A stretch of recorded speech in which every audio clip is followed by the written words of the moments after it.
Bonjour à tous et merci d'être venus si nombreux.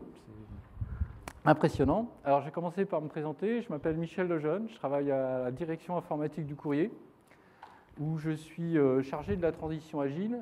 Et à ce titre, et puis pour rester au plus près des réalités, je coach certains de nos projets agiles, ce qui m'arrive, ce qui m'amène souvent d'ailleurs à être à binômer avec, je vais y arriver, avec les Scrum Masters des projets. C'est ce qui s'est passé pour le projet dont on va vous parler. Alors je dis nous parce que, donc, je ne sais pas si vous avez remarqué, mais on est venu à deux de Montpellier, je le précise, pour vous faire partager ce retour d'expérience. Donc je vous présente mon comparse, Jérôme Bataillé.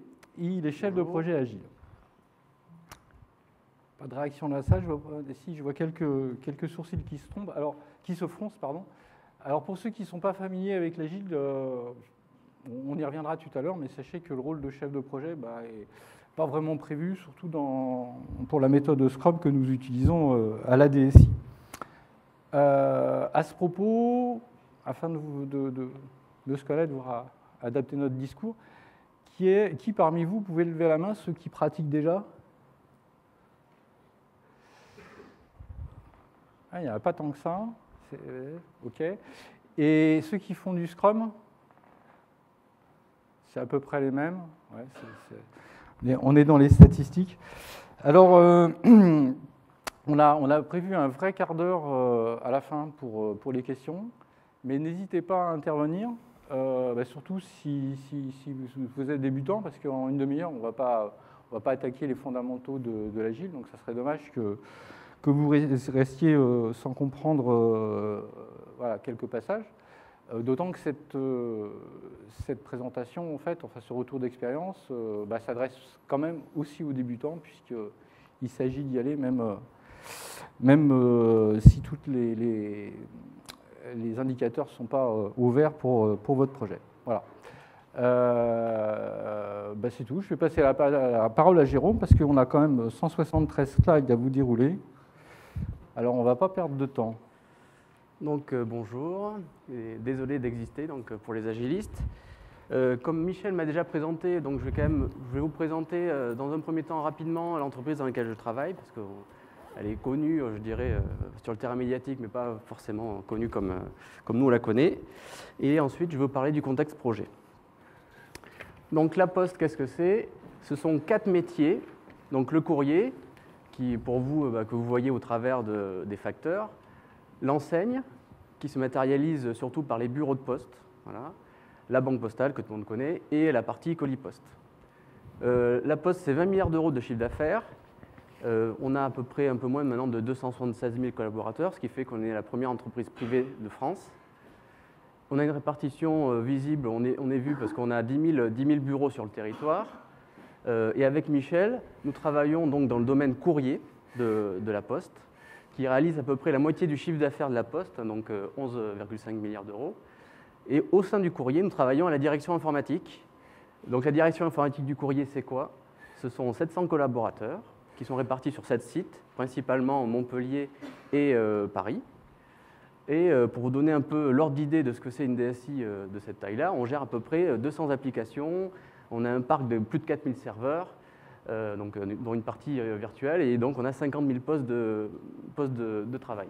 Et on est également présent sur le domaine de l'innovation et Internet. Donc après l'univers de la Poste, je vous propose de prendre une pilule rouge et de rentrer dans la matrice. Le contexte du projet. Donc, je ne sais pas si les gens savent, mais ça c'est le premier portable qui a été développé en 1981. Donc, le contexte du projet, moi je travaille en fait pour les commerciaux face à face du courrier. Alors, qu'est-ce que c'est un commercial face à face du courrier? C'est c'est un commercial comme tout commercial classique qui va rencontrer des entreprises. Par exemple, Microsoft, c'est un de nos clients. Donc voilà, on a une relation commerciale avec eux. Chez nous, à Montpellier, on a Dell, par exemple, Groupama, qui sont nos clients. Et donc, il y a à peu près 2 ans, on va dire que l'état d'équipement de la force commerciale était vraiment au plus bas. Donc, c'est ce que montre cette photo. Et notamment, je veux dire, les commerciaux n'osaient même plus sortir leur ordinateur qu'ils appelaient transportable, voilà, en clientèle. Et en parallèle, le métier, c'est ceux qui sont représentants des utilisateurs, souhaitaient, on va dire, optimiser le travail des commerciaux. C'est-à-dire éviter que ces commerciaux repassent une demi-journée, par exemple, au bureau pour saisir des informations sur le client, les contrats, faire avancer les informations. Voilà. Donc la réponse de notre DSI est en 3 volets. Donc on va s'attarder sur le 3e volet, c'est ce qui nous intéresse, mais pour information, les 3 volets, c'est on a doté il y a à peu près 2 ans nos commerciaux, alors peut-être c'était un petit peu tôt par rapport à ce qui se fait maintenant sur le marché, mais d'une sorte de portable tactile en fait, voilà, qui est une tablette qui se retourne, que vous voyez à gauche. Nos commerciaux qui étaient vraiment sous-équipés en termes de, enfin, je sais pas, un commercial n'avait sur son portable n'avait même pas le Wi-Fi, enfin voilà, j'en passe, c'est les meilleurs. Donc on a remis ça au goût du jour. Ils ont des accès Wi-Fi maintenant avec une nouvelle messagerie. Ils peuvent enfin envoyer des pièces jointes de plus de 3 mégas à leurs clients, alors qu'avant ils ne pouvaient même pas. Voilà, des fois ils ne pouvaient même pas se connecter sur le site du client, c'était interdit. Et 3e aspect de ce qui a été proposé, donc c'est une nouvelle application. Donc c'est le sujet qui nous intéresse aujourd'hui, une application qu'on a fait spécialement avec les vendeurs et pour les vendeurs, donc en mode déconnecté. L'objectif, c'était qu'ils aient une application, leur CRM en mode déconnecté, pour qu'ils puissent mettre à jour les informations au fil de l'eau et qu'ils n'aient pas besoin justement qu'ils puissent se synchroniser à la demande. Voilà. Donc on l'a fait, pour petite info, en techno Adobe Flex à l'époque, qui maintenant est passé chez Apache. Donc le contexte de ce projet qu'on vous présente avec Michel est le suivant. Notre DSI est venu nous voir et il nous a dit, bon voilà ce qu'on va faire globalement. Donc c'était en début d'année 2011. Vous avez 5 mois pour faire un pilote auprès d'une petite partie de commerciaux. En plus, donc là on commençait à en transpirer, hein, ça dit 5 mois, ça va être compliqué. Notre direction technique nous dit, pour répondre au cas d'usage du mode déconnecté, on vous propose de faire une application en mode Flex Air. Donc là, c'est nous qui commencions à manquer d'air un peu, qu'elle le dire. Et pour couronner le tout, on nous dit, ça serait bien que vous partiez en mode agile. Voilà. Alors que d'habitude, on faisait, on va dire, moi je faisais plutôt des projets un peu plus classiquement. Voilà. Donc l'objectif, donc on va dérouler, on va dire, l'histoire de cette aventure, parce que on fait un retour d'expérience de ce qui s'est passé sur ce projet-là, à travers les différents protagonistes du projet Agile Trinity. Donc le premier protagoniste, c'est pour toi, Michel. Alors, vous avez déjà observé une bestiole comme ça tourner autour de vos projets agiles? Oui, merci. Non, ça ne vous dit rien, ça évoque rien pour vous. Si je vous dis que alors, il y a une version à 2 têtes qui est plus courante, non? Si je vous dis que les versions à 3 têtes ont finalement une durée de vie supérieure à celle à 2 têtes, ça ne vous aide toujours pas? Eh bien, il s'agit du Product Owner à 3 têtes. C'est ce qui est arrivé sur le projet Trinity. Alors vous savez tous, tout au moins ceux qui sont un peu familiers avec l'agile, c'est que le product owner, c'est déjà pas un animal facile à maîtriser sur un projet. Et puis pourtant, son rôle est critique, hein, c'est souvent le facteur d'échec principal, en fait, un déficient en agile. Voilà, donc avec X têtes, c'est X de problèmes en perspective. Et donc, on a mis en place un dispositif pour pallier à ce genre de risque, parce que souvent, ce qui arrive, c'est que le PO, en fait, meurt déchiré parce que les têtes vont dans des directions différentes. Alors, pour faire face à ça, on a mis en place une matrice de responsabilité assez stricte, alors, je vais vous présenter déjà les différents PO. Alors, le premier PO, c'est Laurence Désiré, c'est notre PO métier, basé sur Paris. Alors, si j'ai un petit conseil à vous donner, c'est si vous rencontrez un jour une PO qui s'appelle Désiré, méfiez-vous. Ça peut remonter à plusieurs générations, parce qu'en fait, Laurence, qui est quelqu'un de très compétent, et c'est malgré elle, en fait, qu'elle s'est fait désirer sur le projet, parce que son patron, en fait, avait besoin d'elle pour d'autres choses. Donc elle a été souvent absente à des moments clés du projet. Heureusement, elle a été là au début pour les ateliers utilisateurs, ce qui était quand même déterminant pour que les choses partent bien. Alors, le second PO, dès que je tourne la tête là, on ne m'entend plus, hein, c'est ça. Il faudrait que je regarde là, en fait. Le second PO, c'est Isabelle Granier, donc premier PO qu'on appelle chez nous PO proxy. Alors proxy, pas seulement pour proximité, mais au sens informatique du terme, hein, avec délégation. Alors Isabelle, elle fait partie d'une sorte de gens qu'on appelle chez nous des consultants ici. Donc c'est des gens qui ne sont pas attachés à un projet en particulier, mais qui par contre connaissent, sont spécialisés dans un de nos métiers et donc connaissent très bien aussi le SI qui est rattaché à ce projet. Alors dans ce domaine, Laurence est, on va dire, encore une personne un peu particulière, puisqu'elle a la réputation de mieux connaître le métier que les gens qui le pratiquent eux-mêmes. Parce que vous savez, on est en France, donc les commerciaux à l'est, à l'ouest, au sud, au nord, voient toujours les mêmes pratiques. Et Isabelle, ça, elle le connaît, et puis elle sait aussi les écarts qu'il y a entre cette vision en fait, des commerciaux qui sont sur le terrain et l'idée que s'en fait aussi la direction parisienne, parce que là encore, on peut constater un delta. Voilà, donc la présence d'Isabelle sur ce projet a été déterminante et a fait que ça a compensé au moins partiellement l'absence de Laurence. Et sinon, le troisième PO, c'est encore Jérôme, qui avait un rôle de product owner au sens où c'est lui qui était garant de la cohérence du produit global. Parce que vous avez vu, il y a le matériel, il y a tout un tas de choses à prendre en compte. Et puis surtout de son ergonomie qui était particulière, puisque c'était la première fois qu'on faisait une application tactile, et ce qui a nécessité d'apprendre en fait, un peu en cours de route. Voilà, donc voilà pour les 3 PO. Alors ensuite, ce qu'il y a à noter en fait, sur cette matrice, c'est que on a réparti les choses pour atteindre au moins 100% sur chaque ligne.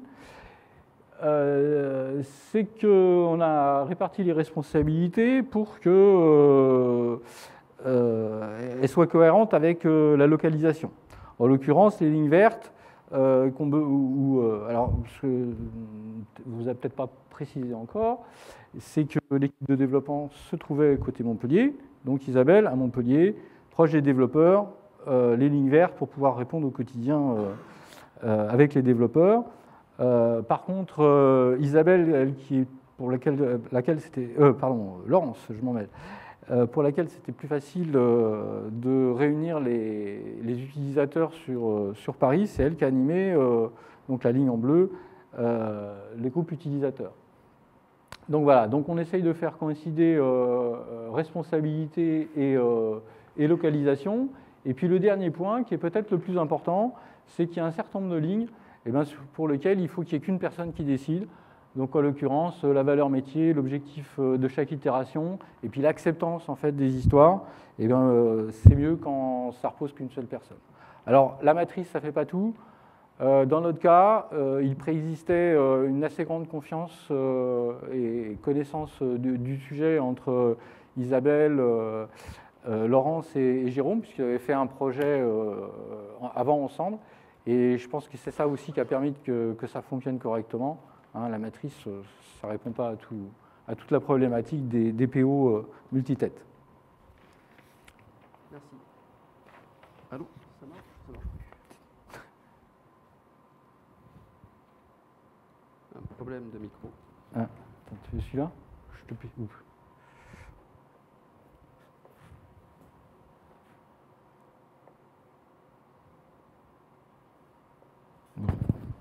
Attends, on va être agile, si tu veux. Je te passe celui-là.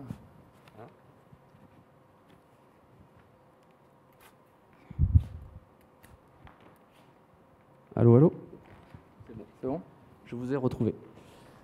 Alors, deuxième protagoniste. Donc, comme vous avez pu le voir, au niveau des PO, c'était l'abondance, à 3 têtes. Par contre, nos développeurs, nous, ils auraient bien eu besoin de PO. En effet, au début du projet, l'équipe était composée de 2 développeurs. Donc, nous avions Philippe, développeur à Paris, et Olivier, développeur à Montpellier, sachant qu'ils travaillaient tous les deux sur 2 technos différentes. Donc vous l'aurez bien imaginé, c'est pas évident de faire des parties de planning poker avec seulement 2 développeurs localisés comme ça. Donc qu'est-ce qu'on a fait? Tu veux que je te tourne Donc du coup, pour le planning poker, ce qu'on a fait, c'est qu'on a fait participer en fait les PO de proximité et le Scrum Master au planning poker déjà. Partant du principe, on va dire que ces personnes-là avaient déjà fait du développement plus ou moins récemment, ça permettait, on va dire, d'alimenter correctement nos estimations. Donc c'est quelque chose qui a bien marché. Pour faire face à l'éloignement, en fait, on a matérialisé notre mur de post-it en utilisant le plugin Greenhopper de Jira. Voilà. Comme on avait donc le PO, on va dire le vrai PO qui était à Paris et un des développeurs qui était à Paris, donc ça permettait d'avoir tous la même vue. Et donc, comme il y avait des fois une fâcheuse tendance sur les stand-up meetings à rester, on va dire, assis devant l'écran pour coder en même temps que de regarder ça, du coup, on a rendu obligatoire la pratique d'être debout lors du Scrum Master, lors du stand-up meeting, pardon. Donc, on a su en fait adapter les pratiques au contexte. En termes simples, en termes d'indicateurs, on est resté, on va dire, très simple sur le projet, à savoir que l'évaluation en points avec la participation du PO et du Scrum Master s'est révélée suffisante pour, dès le sprint numéro 2, en fait, sur le projet, avoir connaissance de la vélocité de l'équipe. Donc c'est ce qu'on voit ici, sprint 2. Voilà, on était à 250 points. Et donc à partir de là, à partir de ce sprint 2, en fait, on a réévalué l'ensemble du backlog pour finalement s'apercevoir qu'il fallait qu'on étende l'équipe de développement. Donc on est passé de 2 développeurs à 4 développeurs. Donc c'est ce qu'on voit par la suite. C'est pour ça que notre vélocité en fait a augmenté. Donc ce qui fait, voilà, à partir du sprint 3, on avait on va dire, notre développeur parisien plus 3 autres développeurs à Montpellier qui faisaient du flex. Donc ce qu'on peut dire, c'est qu'en fait, avec très peu d'indicateurs, on a su rapidement faire évoluer notre équipe. Donc prochain protagoniste, Michel va parler de moi, donc je vais sortir. Ouais, alors lorsqu'on parle de chef, on a tous une vision différente qui nous vient à l'esprit. Mais vous conviendrez avec moi que le bon chef, c'est celui qui est bien adapté à la situation. Donc ces 3-là, ils sont peut-être pas forcément interchangeables.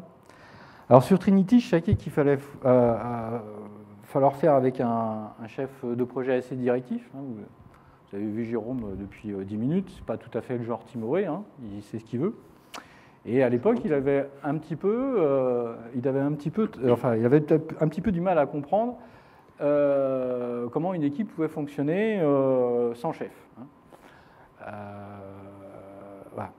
Pour illustrer un peu aussi mes propos, pour la petite histoire, à la fin du projet, on avait tous des surnoms. Donc moi, forcément, j'ai eu droit à Post-it, mais lui, c'était quand même Staline, pour vous dire que je ne me faisais quand même pas du souci pour rien.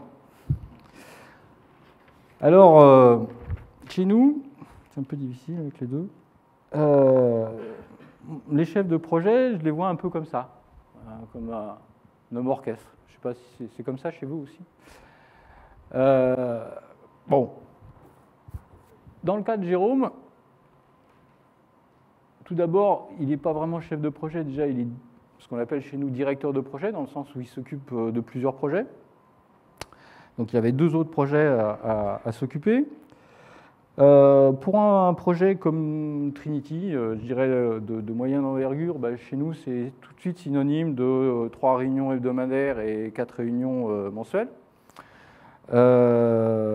Et puis dans le cas de Jérôme, on l'a déjà un peu évoqué, il était product owner. Vous imaginez bien qu'on vous a donné un peu les chiffres qui dimensionnent l'entreprise. S'occuper de la mise en production, parce que ça fait partie du rôle de chef de projet, c'est une activité à part entière. En tant que Scrum Master, il animait les ateliers de conception, et puis il trouvait encore le moyen d'aller regarder dans le code pour faire des optimisations. Alors, en essayant de comprendre comment ça avait marché, j'ai eu finalement la confirmation de deux hypothèses. La première, c'est que si vous travaillez dans une grande organisation comme nous, avant d'aller pendre au écourt votre chef de projet, parce que sous prétexte que vous faites de l'agile, vaut mieux peut-être vérifier comment vous pouvez en tirer parti, et en tirer parti, par exemple, pour faire l'interface avec toutes les parties non agiles de l'organisation. Et par exemple, ne serait-ce que assister à toutes ces réunions qui ne sont pas toujours utiles pour faire avancer le projet proprement dit. Enfin, ça ne doit pas exister chez vous non plus, des réunions qui sont un peu inutiles. Et puis, la deuxième chose que j'ai vérifiée, c'est qu'en définitive, Jérôme, il arbitre beaucoup plus qu'il ne commande. En fait, quand il prend une décision, il en a souvent parlé à toute l'équipe, et puis il y a déjà un consensus plus ou moins qui s'est dégagé, et en fait, il va prendre sa décision en fonction de ça. Voilà, donc la deuxième hypothèse, c'est que Jérôme était parmi ces 30% de chefs de projet dont on dit qu'ils sont refactorables, c'est le mot un peu barbare, en Scrum Master.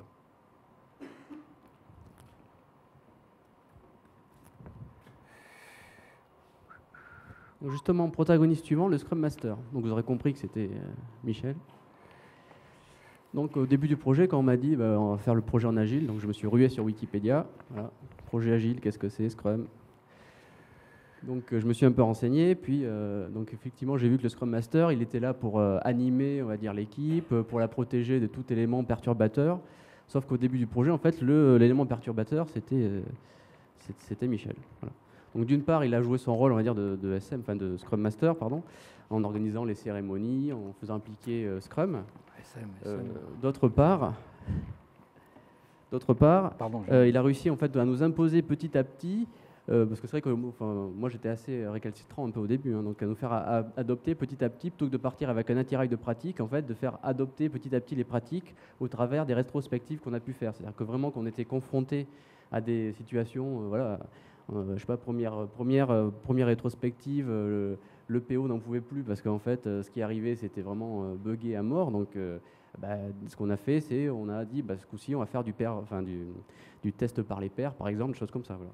C'est des choses qu'il ne nous a pas imposées depuis le début, mais en fait, quand on a vu qu'on était un peu au bord du gouffre, en fait, il nous a proposé des choses, je dirais, de manière un petit peu pernicieuse. C'est pour ça qu'on dit le coach est un pervers. Donc, bref, on a eu un coaching gagnant. Et ce qu'on peut dire aussi, c'est que d'entrée, il y a un peu d'outillage qui a été apporté, sur lequel on s'est basé. Donc là, vous voyez l'itération type et le plan produit. Donc notre itération type était de 3 semaines, avec un démarrage du sprint, l'itération le vendredi. On commençait toujours par le vendredi un atelier de conception. Après, on avait à peu près, je dirais, 2 semaines et demie de développement, codage, etc. Et puis on finissait donc par le mercredi-jeudi par préparation de la démo pour l'équipe, avec après démonstration, rétrospective et itération planning. Donc le plan produit, il était affiché bien sûr dans le bureau. Il y avait également, on va dire, tous les objectifs des sprints qu'on s'était fixés qui étaient affichés dans les bureaux.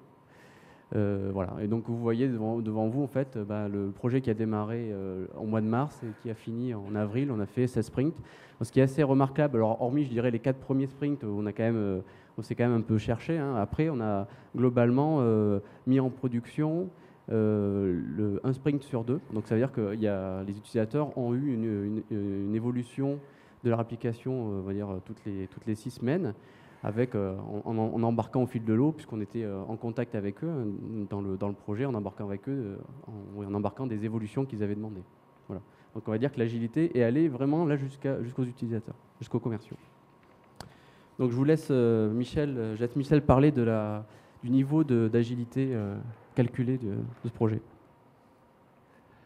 Oui, ce que Jérôme a oublié de vous signaler, c'est qu'on s'est même payé le luxe de faire une pause de 2 semaines parce que, comme vous le savez tous, on ne peut pas sprinter tout le temps, de temps en temps. Il faut se reposer.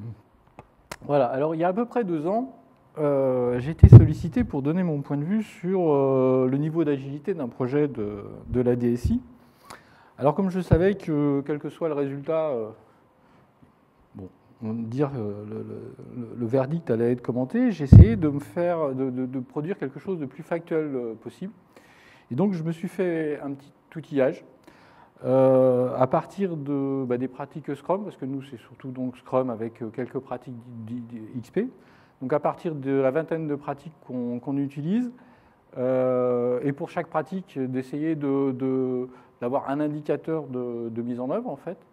Donc, par exemple, je sais pas, le stand-up meeting, si on le fait tous les jours, on a le maximum de points. Si on le fait 15 jours sur 2, ou même si de temps en temps on en loupe un, on perd un point en fait à chaque fois. C'est un peu ça le principe. J'ai pas fait défiler le slide. Alors, et donc donc en fait, au bout du compte, on arrive à peu près 60 indicateurs. Donc ces 60 indicateurs, je les ai regroupés sur 5 axes qui me semblaient avoir du sens en termes d'agilité. Donc, respect des rôles, feedback et motivation, coopération, entraide, respect du processus et pratique d'ingénierie. Et maintenant, en fait, cet outillage, je m'en sers en amont des projets avec les chefs de projet, quand c'est un chef de projet, pour essayer d'identifier ensemble une cible en termes d'agilité. Parce que, comme l'a dit Jérôme tout à l'heure, on essaye de viser un niveau d'agilité le plus élevé possible, mais on sait bien qu'on ne peut pas mettre en pratique tout du jour au lendemain sur une équipe. Il faut faire quand même les choses de manière progressive. Voilà, donc on a été assez modeste avec Jérôme pour le projet, pour la V1 en fait, de Trinity. Alors sachant qu'on voit aussi l'air qui est en jaune là, c'est le maximum qu'on peut atteindre chez nous parce que on est pénalisé par deux choses, c'est que les architectes et les qualifieurs, on a du mal à les intégrer à l'équipe, donc on ne peut pas avoir 100% d'agilité là-dessus, et puis on a souvent des problèmes de colocalisation, puisque nous aussi, on a souvent 80% de nos clients qui sont basés sur Paris, et donc à Montpellier, on a la moitié de nos développeurs. Donc voilà, donc on avait été assez modeste. Et alors, aussi un petit commentaire là-dessus, sur les pratiques d'ingénierie, on avait même carrément été un peu timoré, mais avec raison, puisque, comme on l'a dit tout à l'heure, Flex c'était une techno qui était nouvelle pour nous, donc on n'avait pas les outils qui nous permettaient de faire, enfin, on n'avait pas les outils, ils n'étaient pas maîtrisés en place, puis on ne les avait pas de toute façon pour faire le contrôle de code, et puis pour automatiser les tests. Alors la bonne surprise, c'est que dès la V1, on a dépassé tous nos objectifs sur presque tous les axes, sauf l'axe d'ingénierie, où là, comme je viens de vous l'expliquer, on était un petit peu pénalisé par la techno. Et puis pour la V1.2, donc qui a eu lieu, qui est sorti 3 ou 4 mois plus tard, et là on a encore fait mieux, et c'est sur cet axe de progression, donc on avait un axe de progression tout trouvé là, avec les pratiques d'ingénierie, donc c'est là qu'on a mis le focus, en mettant en place des outils de contrôle de code, et puis surtout des outils d'automatisation des tests fonctionnels de haut niveau qui nous ont permis de maîtriser un petit peu les régressions. Alors, ce n'est pas tant qu'on a eu des régressions, mais c'est que surtout, le PO, principalement, on avait marre de refaire les tests et toujours les mêmes à chaque itération. Voilà. Et donc ça fait partie des choses où c'est vrai que j'ai été un peu pervers parce que c'était une équipe qui était, comment dire, a priori contre les tests, l'automatisation des tests au début. Bon, je me suis pris une volée de bois vert de toute l'équipe, j'ai rien dit. Et puis effectivement, quand au bout de 5-6 sprints, on a commencé à dire ouais, mais on perd 3 jours à refaire toujours les mêmes tests. Je dis mais les tests automatisés, vous voulez pas essayer. Voilà. Dernier point sur les indicateurs. Ce sera le dernier slide là-dessus. Je tourne un peu peut-être comme ça. Voilà. Alors chez nous, on a identifié, parce qu'on a quand même maintenant une petite expérience de projet agile, alors plus ou moins agile, on a identifié une corrélation assez forte, en fait, entre l'indice d'agilité d'une équipe et puis la dette technique. Entre une dette technique, par exemple, qui est simplement identifiée, parce qu'il y a des projets, dette technique, déjà, quand on leur en parle, ils ne savent pas trop ce que c'est. Ceux qui la gèrent, hein, comme ils peuvent, et puis ceux qui la maîtrisent complètement. Donc ça nous a amené, alors finalement on s'est un peu servi des paliers atteints par Trinity pour faire le barème, et ça nous a amené à donner, identifier trois paliers d'agilité, donc à 65, 75 et 85 si je me souviens bien %, qu'on a noté A, AA et AAA pour les projets qui sont très agiles. Ça vous rappellera sûrement quelque chose. Pour la petite histoire, Trinity a obtenu son AAA la première fois que la France a perdu le sien en décembre l'année dernière. Voilà, l'honneur est sauf quand même.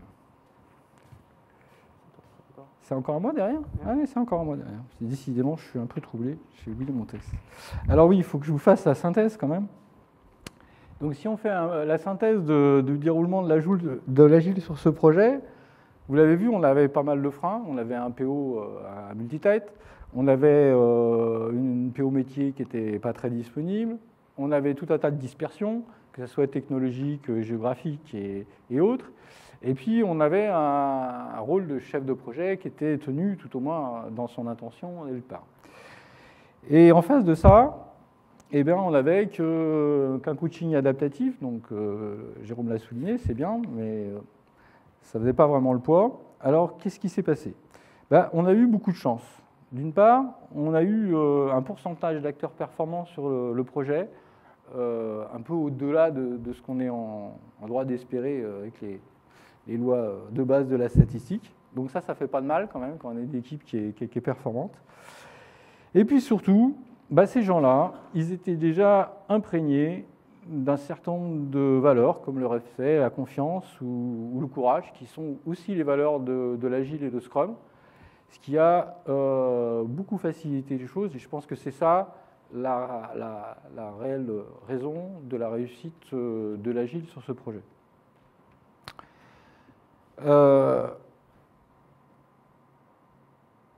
Ce qui m'amène au premier message que je voudrais partager avec vous, c'est que si vous attendez que la situation soit idéale pour partir en agile, vous risquez de jamais partir. Voilà. Donc, essayez. Si vous avez de la chance, comme nous, vous irez peut-être plus loin que vous ne le pensez.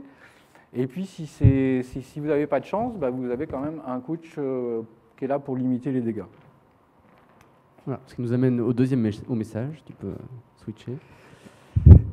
Donc, qui est pour la première fois en agile, de toute façon, n'hésitez pas en fait, donc il faut y aller et puis faites-vous coacher, faites-vous accompagner sur ce plan-là. Nous, c'est ce qui nous a permis effectivement de progresser très rapidement sur le projet avec Michel en interne qui nous a aidés à y voir plus clair. Voilà. Donc c'est terminé. Si vous avez des questions, je vous encourage à les poser. Il y a un micro, il marche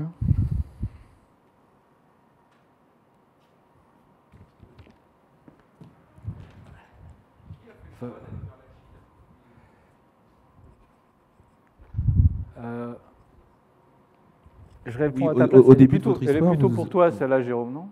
Tu veux pas répondre? Oui, au début de votre histoire, vous avez dit qu'on vous a proposé d'aller vers l'agile. Qui a fait ce choix-là? Dans notre cas, c'est le DSI qui a fait ce choix-là pour nous. Voilà. Puisqu'en fait, on a plusieurs projets qui sont partis précédemment en agile, bon, qui n'étaient pas des, je dirais, Michel peut en parler, mais ce n'était pas forcément des grosses réussites en agile, mais effectivement, c'est venu du DSI. Et donc, localement, comme on avait Michel, on va dire, ça a été reporté par Michel. Mais disons que moi, au début, j'étais pas pour, parce que je savais que j'avais 4 mois pour faire le projet, donc je m'étais dit, encore une contrainte de plus, voilà, par mes connaissances. Donc, c'est arrivé c'est une volonté de notre DSI, vraiment. Oui, si on refait un peu l'historique, c'est vrai qu'on a maintenant une expérience agile assez importante, puisqu'on a commencé nos premiers projets agiles en 2009. Enfin bon, c'est une histoire récente quand même, hein, l'agile, donc c'est déjà pas mal. Et c'est arrivé effectivement sous la pression des métiers, parce qu'on leur avait expliqué que, au lieu d'attendre traditionnellement, comme chez nous, une application 18 mois, avec l'agile, ils allaient avoir quelque chose au bout de 6 mois. Donc, eux, effectivement, il y avait l'effet tunnel qui était évité avec l'agile, mais eux, ils en ont conclu aussi que, comme ça allait durer 3 fois moins de temps, ça allait aussi leur coûter 3 fois moins cher. Et voilà, ils sont partis avec cette idée-là. Et puis, en plus, ils n'allaient pas faire de spécifications pendant quelques mois avant que tout allait commencer tout de suite. Voilà, ils sont partis avec ces idées-là, donc ce que nous, on appelle un peu toutes les pratiques sexy de l'agile, mais en oubliant toutes celles qui permettent justement de pouvoir fonctionner comme ça, sans risque d'accumuler de la dette technique, comme le refactoring, comme tout ce qui sont, comme l'automatisation des tests et tout. Voilà, donc on est parti sur l'agile avec comme première raison de satisfaire le métier, et c'est encore le cas aujourd'hui, sauf qu'aujourd'hui, maintenant, on est un peu plus prudent et on met en place des pratiques qui permettent de satisfaire le métier sans en payer le prix trop fort. Voilà, que ce soit au niveau de la qualité ou des coûts.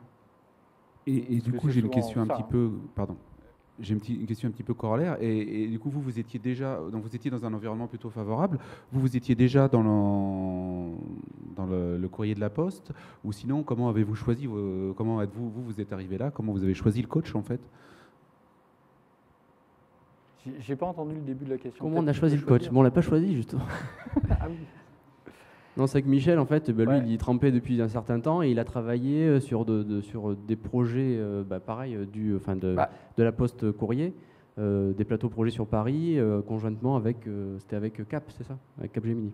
Oui, les projets étaient réalisés par Capgemini, mais on était accompagnés parce que pour ces premiers projets, on s'est quand même pris la précaution de se faire accompagner par des coachs professionnels.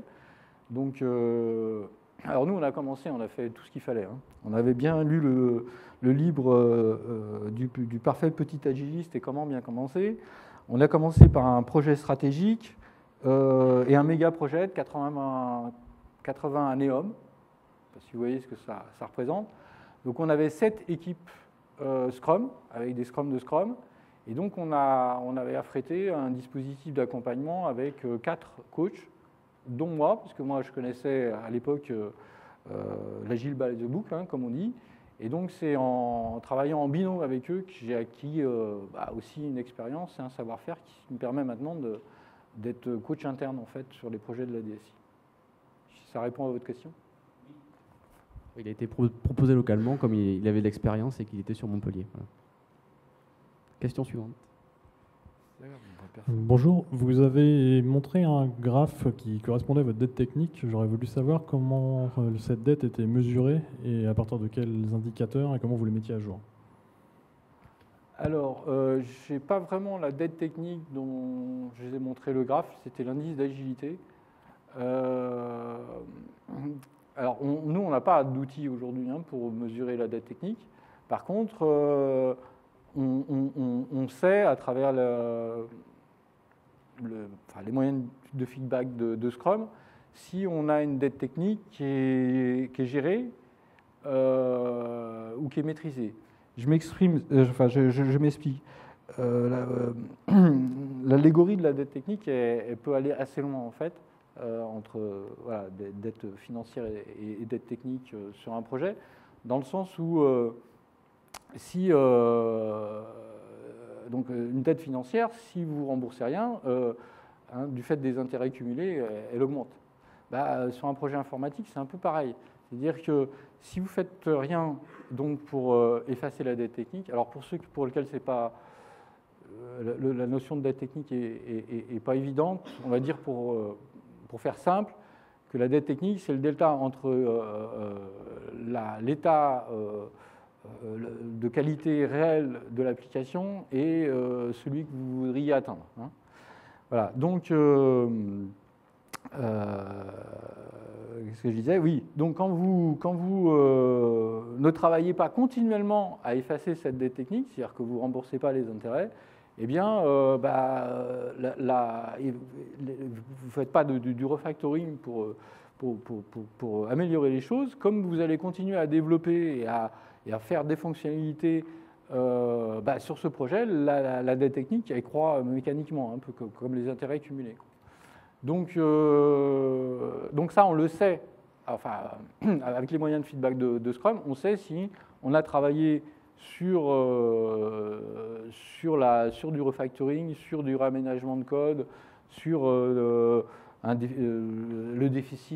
éventuel déficit de documentation qui préexiste ou pas. Ouais, mais sinon, quantitativement, on ne la suit pas.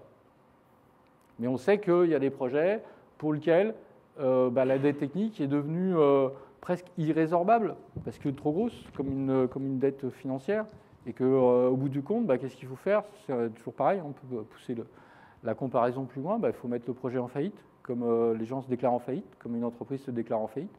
C'est-à-dire qu'on arrête le projet, et puis on recommence un projet à partir de zéro à côté. C'est vrai que nous, la dette technique, là où ça se voit un petit peu, c'est sur le graphe de la vélocité. Puisqu'on va dire qu'on est allé au début, sur les 4 premiers sprints, on est allé un peu pour le coup à fond. Et après, justement, en faisant les rétrospectives, on s'est aperçu qu'il y avait vraiment des endroits où on n'était pas bon. Et donc, ce qu'on a fait, c'est que sur certaines histoires, on a décidé d'embarquer à chaque fois du refactoring. Et donc là, on a vu que mécaniquement, en fait, du coup, on produisait moins d'histoires. Voilà. Mais c'est vrai que sinon, il n'y avait pas de vrai indicateur. On était plutôt sur l'expertise, je dirais, des développeurs qui nous disaient, là, j'ai réouvert, je sais pas, le contrôleur du client, ça va pas du tout, il faut tout refaire. Donc, on s'est dit, la prochaine fois qu'on va retoucher au client dans une histoire, par exemple, une fonctionnalité client, on va essayer d'en profiter pour faire baisser cette dette-là. Mais c'est vrai que c'était plus, il n'y a pas d'indicateur précis.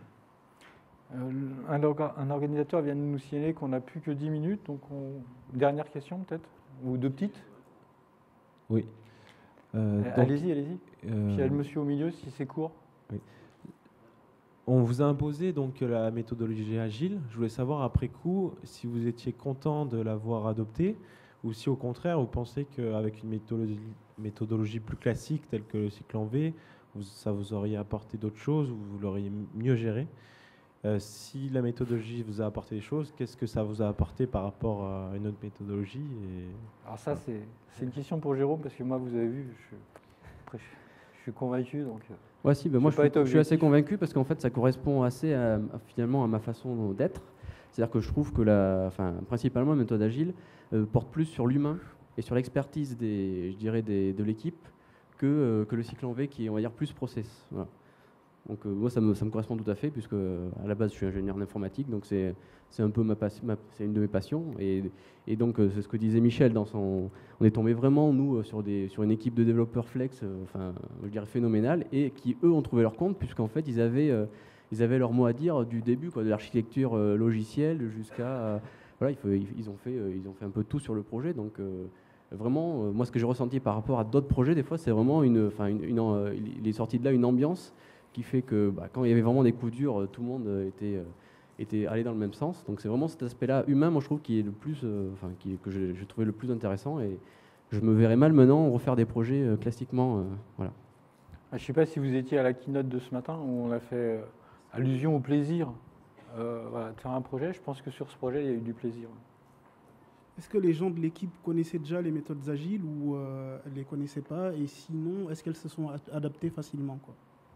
Oui, alors certaines connaissaient, d'autres non. Donc il y avait Michel qui connaissait, il y en avait un de développeurs Flex qui connaissait également, Frédéric Mongeau, celui qui a fait aussi. Par contre, les autres ne connaissaient pas du tout. Et effectivement, ils se sont adaptés vraiment très facilement. Et je dirais que en fait, c'est vraiment, moi, il me semble que c'est la force, c'est que justement, ça les valorise beaucoup plus, on va dire. Je sais pas, tu me contrediras ou pas, mais en fait, ils se sont vraiment très, très bien adaptés. Mais comme dit Michel, c'est parce qu'ils étaient quand même, je pense, câblés, ou ils étaient au fond d'eux-mêmes câblés pour ça, quoi, en définitive. Voilà. Ouais, je pense que c'est pour ça que ça a marché, parce qu'en fait, les gens, on n'a pas eu l'opportunité de les former avant. Aujourd'hui, on a mis en place une charte, donc on forme les gens avant. Hein. qu'ils partent. Mais à cette époque-là, en fait, c'est grâce un peu à cette success story de Trinity qu'on a vu qu'on pouvait réussir des projets agiles dans toutes les dimensions. Maintenant, en fait, on met en place ce qu'on appelle une agilité 2.0, c'est-à-dire mieux maîtrisé, et que donc avec une charte, et donc dans la charte, les gens sont formés avant. Ce qui aide. Mais là, ce qui a aidé, c'est qu'effectivement, ils avaient les valeurs de l'agile dans leur ADN, quoi. On a eu de la chance, je pense. Je crois que... Dernière question. Ouais. Bonjour.